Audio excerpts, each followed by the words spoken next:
In a disaster, in an emergency, people do what they've practiced, not what they've been told, not what they've heard on the radio, but they do what they've done. In Oklahoma, danger can strike without warning. When faced with perilous, life-threatening circumstances, it's essential to be ready. Anticipating the worst will help you plan for the best. So plant the seeds for preparedness and let safety take root. It all starts with a grassroots game plan. Today's game plan: disaster plans. In Oklahoma, we live in a state that faces many natural and man-made threats on a regular basis. And if there's one thing every Oklahoman needs to have to ensure their own protection and protection of their family, it's a well-thought-out disaster plan.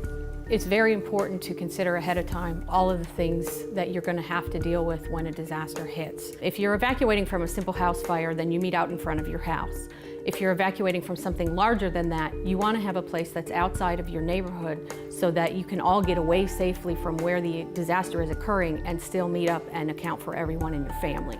In the event of a snowstorm where there is a sustained power loss, people need to plan to shelter in place.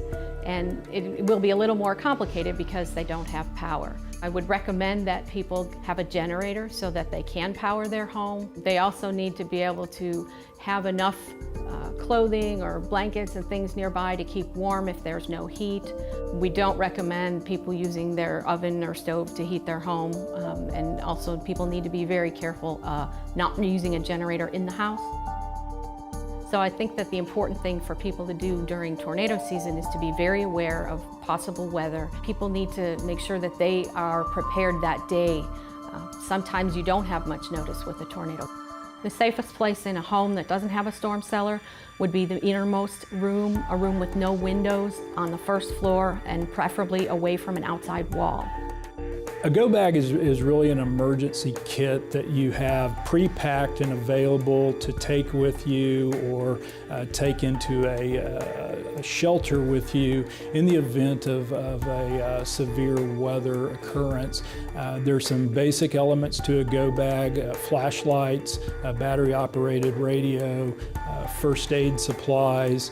Would even recommend that you take a whistle and pack that in a go bag in the event that you may be stuck in a particular situation, and you can signal first responders to your location. We had 16 minutes from the time the siren went off till the time my house was blown away. The only thing I wish I had done is pack at least a change of clothes for my husband and myself. It's also recommended that if you're on prescription medications that you ensure you've got a sufficient quantity of those in your go bag. In a disaster, in an emergency, people do what they've practiced, not what they've been told, not what they've heard on the radio. When danger strikes, be ready.